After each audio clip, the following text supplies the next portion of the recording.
We are loved beyond measure. At some point, you just have to trust her. She loves you more than you will ever know. She wants us to love one another.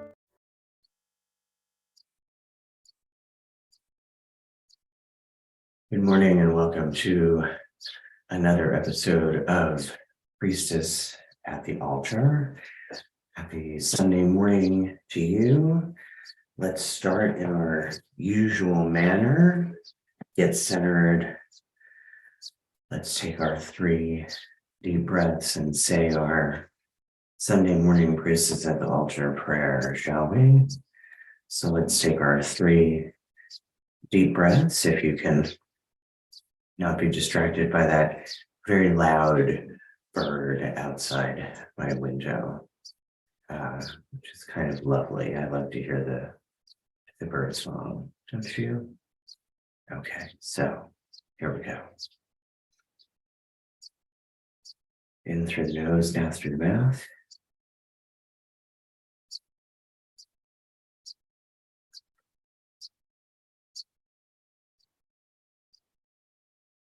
Let's do that again.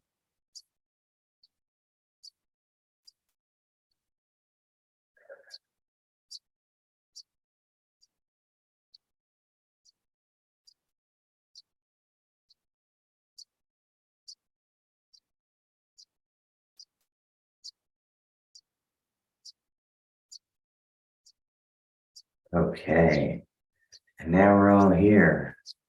Felt that, right? Telling you, paying attention to your breath is the best way to stop whatever you're thinking about and just bring yourself back to the moment.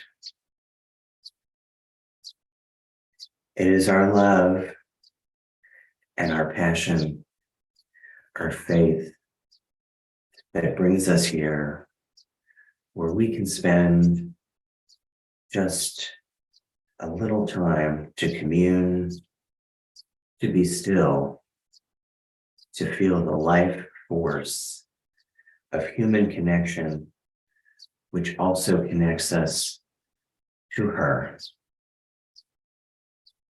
Just imagine for a moment a silver thread that connects everyone who watches this video, either right now or later in the day, from different places, at different times, all over the world, where we have been drawn together in the light and the peace and the love of our goddess. And together, we all say, Amen Dea. Thank you. So today's message comes to us from Julian of Norwich, Revelations of Divine Love. And if you don't know who Julian of Norwich is, I've mentioned her in previous episodes because she is the author of one of my famous quotes that I want to get as a tattoo, which is, "All shall be well, and all shall be well, and all manner of things shall be well." And if that sounds familiar to you, you probably watch Fear the Walking Dead, and one of the characters in the show that is a frequent Morgan, who's the crossover between Fear the Walking Dead and The Walking Dead. And the character of Morgan uses that, he repeats that refrain often in Fear the Walking Dead. So if it sounds familiar, that's why it sounds familiar. I want to tell you some things about Julian of Norwich, just in case you don't know who she is. I'm going to read a little bit of the introduction. I have to take my glasses off to do so.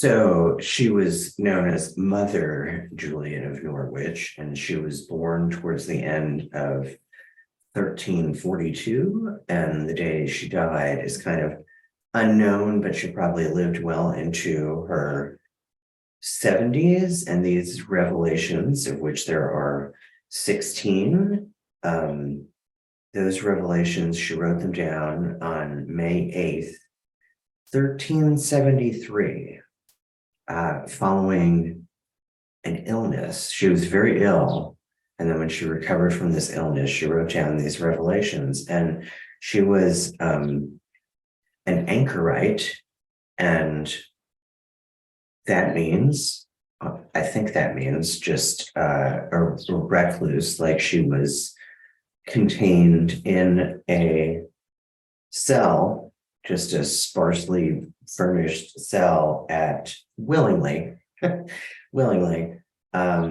the Church of St. Julian and St. Edward at Conisford, which is itself attached to the Benedictine community at Carrow. And her fame as a spiritual counselor was widespread, and though she described herself as a simple creature, she was clearly a woman of keen intellect, learning, and integrity. Obviously, right, if her quotes made it all the way into Fear of the Walking Dead. So, a lot of what her revelations were about are very Christian and about Jesus and all of that. And of course, that doesn't really have a place in the Church of the Goddess. However, she does talk about the mother, and she talks about the mother of God, which I find interesting.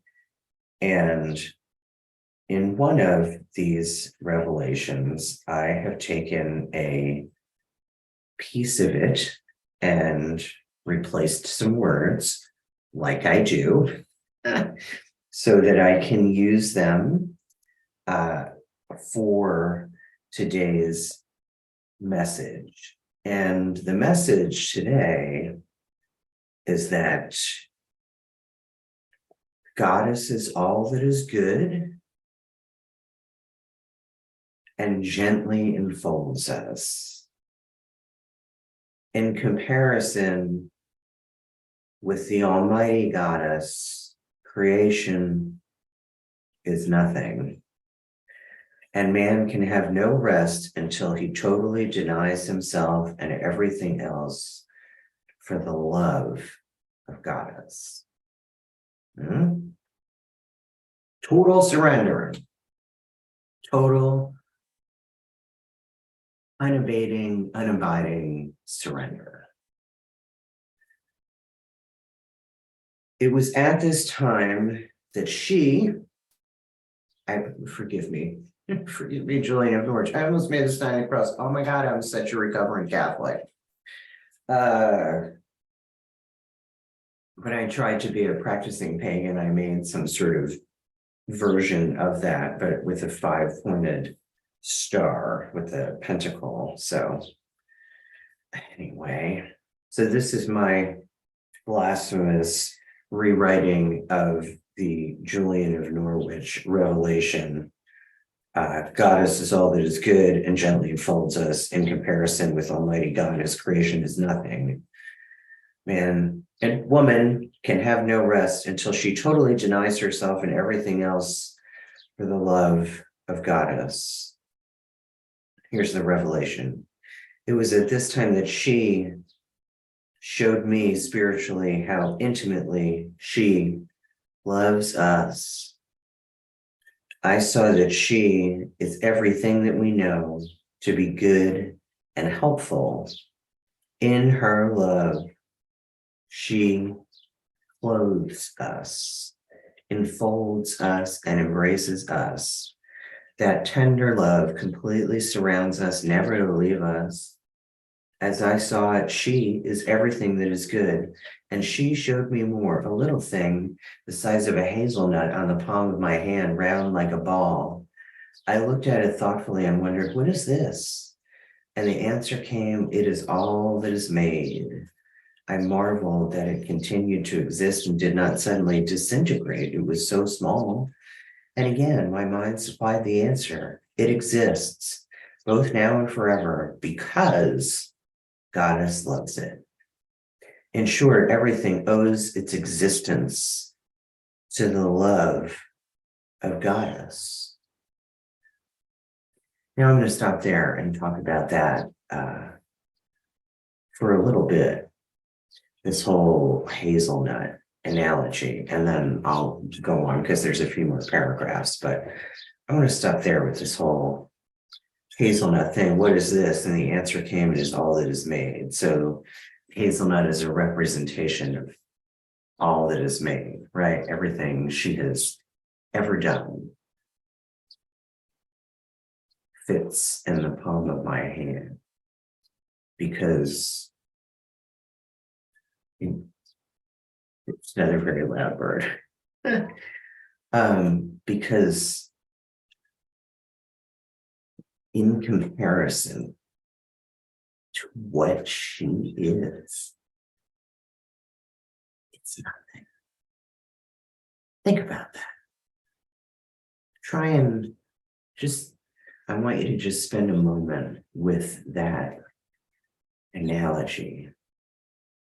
And when we think about how we try and understand her and who she is and what she is or where she came from, is she a deity? Does she really have a personal interest in us? Is she really the primordial goddess? And how can we have a personal relationship with her if she is so far beyond our understanding? If everything she made, and let's think about what we know she made, right? What we believe she made: us, the earth, land, sea, and sky,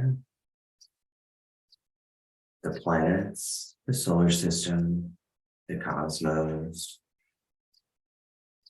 Some of us believe whatever lies beyond that, right? Those of us that believe in the Big Bang Theory, whatever was here before that, she created something out of nothing. And whatever was here before that, she created all of that, and still, the size of a hazelnut seed, nothing in comparison to what she is. It is hard to develop a personal relationship with that. And yet, here we are, loving her, feeling loved by her. I just want you to sit for a moment with the kind of the weight of that and the magnitude of being loved by that. Right? Right?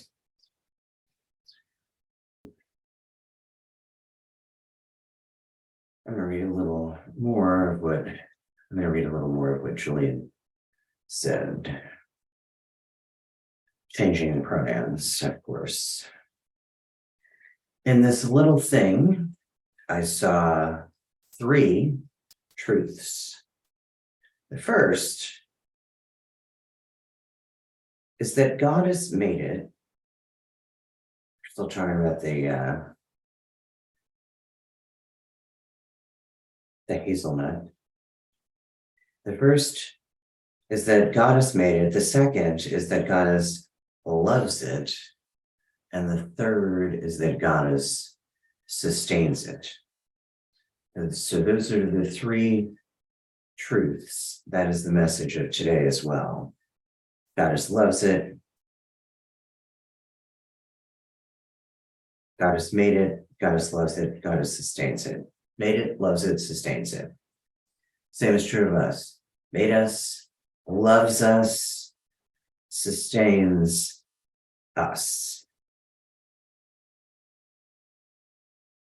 But from what she who is truth, maker, keeper, and lover, I cannot tell. For until I am essentially united with her, I can never have full rest or real happiness. In other words, until I am so joined to her that there's absolutely nothing between my goddess and me. And I don't know if I agree with that, Julian. We have got to realize the limitlessness of creation and to see it for the nothing that it is before we can love and possess goddess who is uncreated. Okay, she's losing me here a little bit, but bear with me. This is the reason why we have no ease of heart or soul. I kind of buy that. Let me back up a little bit. Like, I can never have full rest or real happiness. I think I can have full rest and real happiness in our connectedness to the goddess. But I think when I feel disconnected, that's when I can find no real rest or happiness. And that my goddess is unrealized in my disconnection. That makes sense, right? Okay.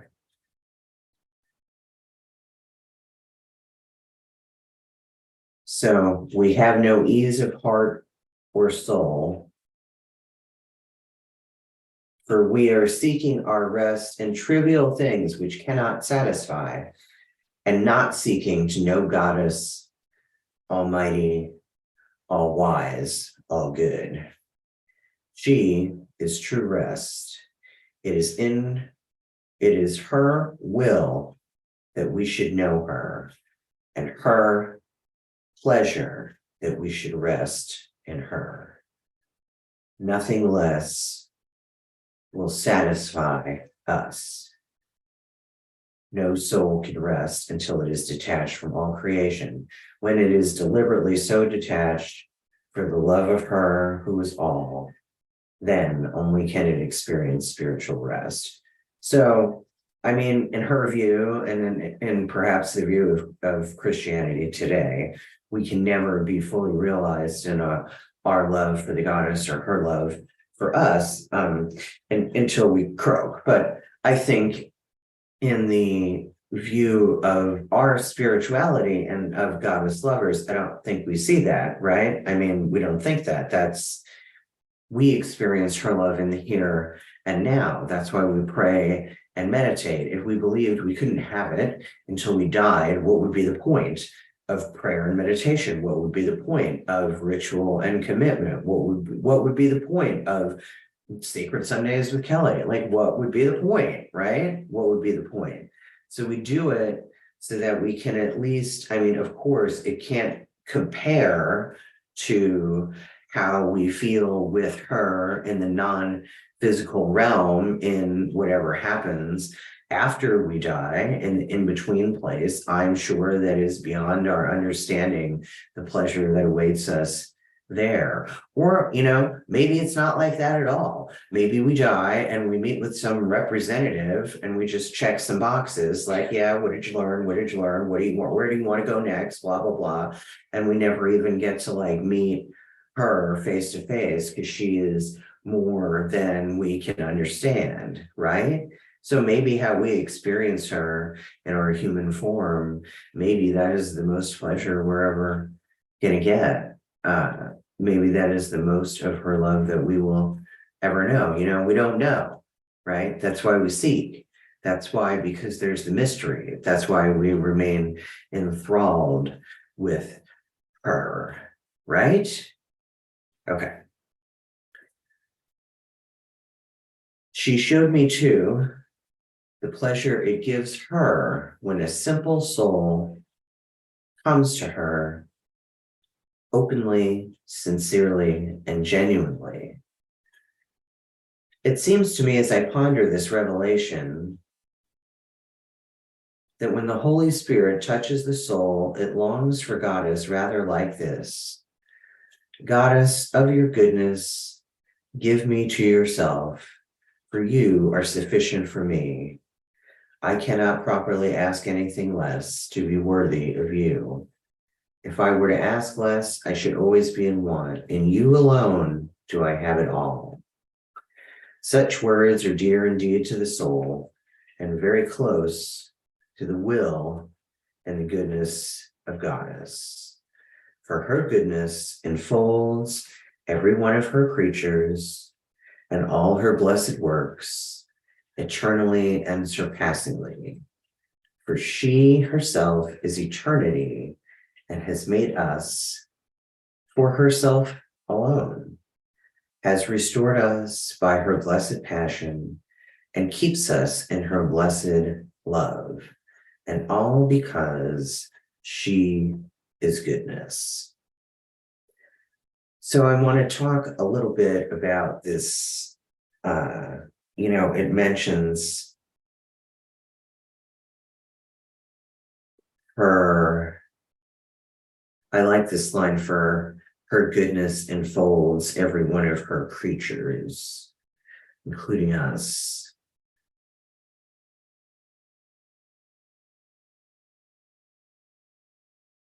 Such words are dear indeed to the soul and very close to the will and goodness of God. And we have talked about that in Priestess at the altar before, right? What does it mean to devote myself to her? It means I surrender my will. There is my will, right? Because we have free will. That is a gift she has given to us. That is the creation of hers, right? We have free will. We can do whatever we want. And then there is her will for us. And I don't believe that she moves us around like pieces on a chessboard. I don't think that she micromanages us in that way.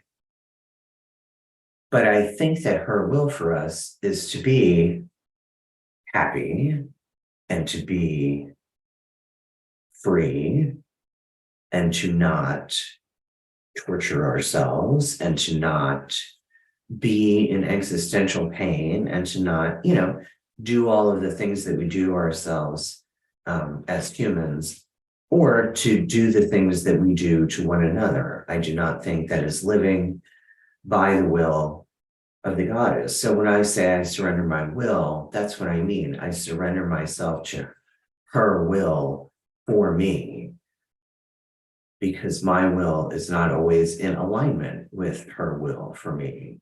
And you know how I know that? Because it doesn't feel good. When I am in pain, when I'm in emotional pain, it is because my will for myself and her will for me are at odds. They're at odds. And that's why it feels like shit, right? I mean, these are very simple concepts, and we have talked about that before. So today, I think I just want you to think about this largeness that is the goddess and how she is bigger than all of her creation put together, that can fit in a hazelnut compared to what she is and more importantly, what she can do, right? I've said that many times before. The power that created the cosmos has your back. So why would we worry about anything ever? And I suppose part of today's question is our willfulness, right? I mean, that is the spiritual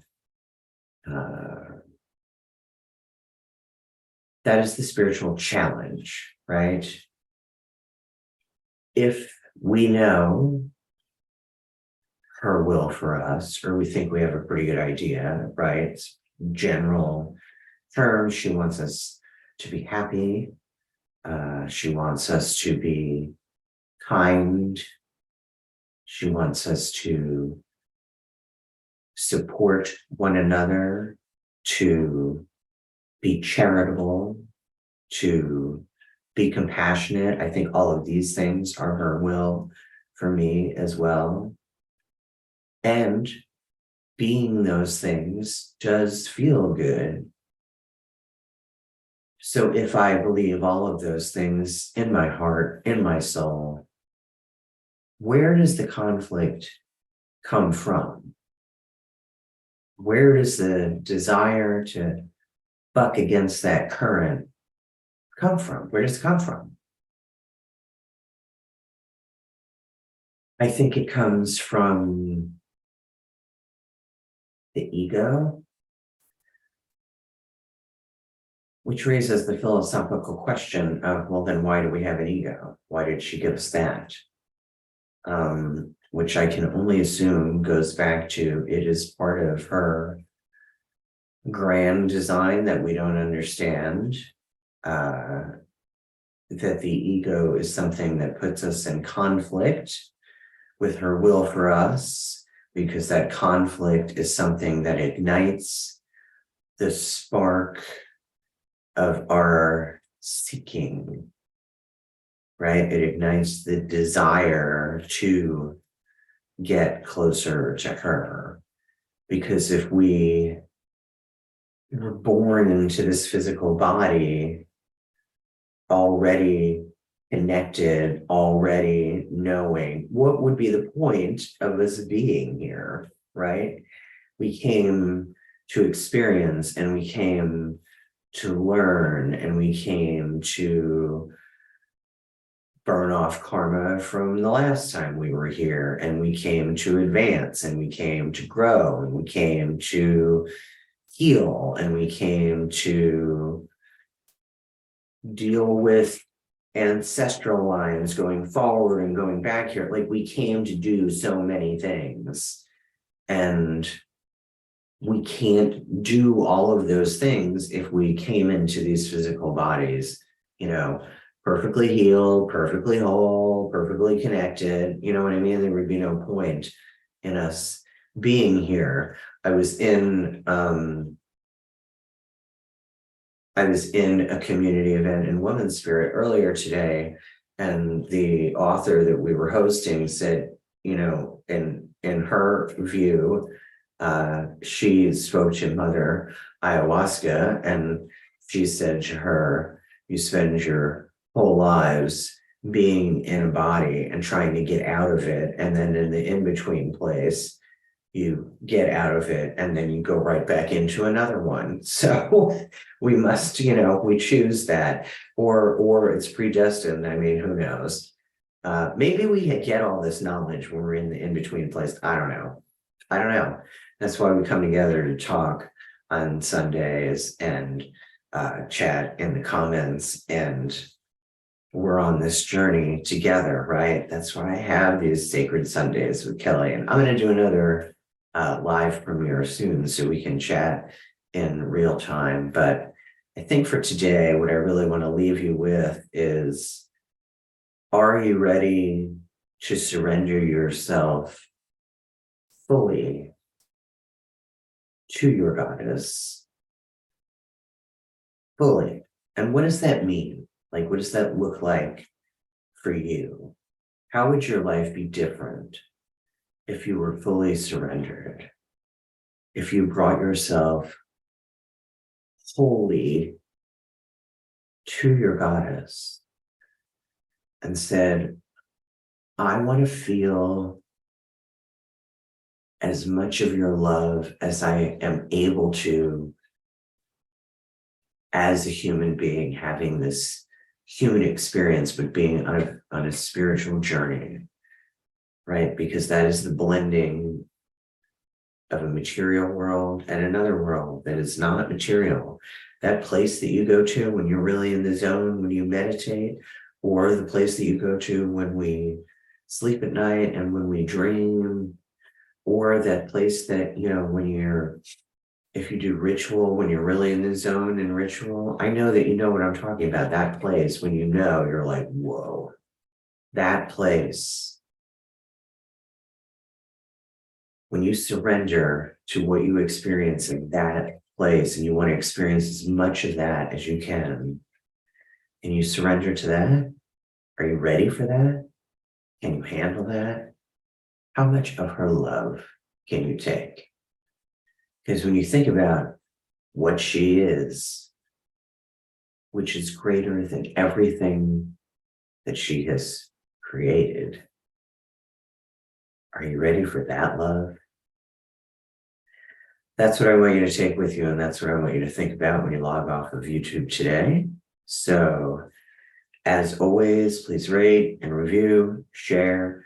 Please leave comments in the section. One of the reasons I started Priestess at the Altar was to start discussion, and discussion starts here in the comments section. And until then, I will see you next week. But until then, may the love and the peace of the goddess be with you.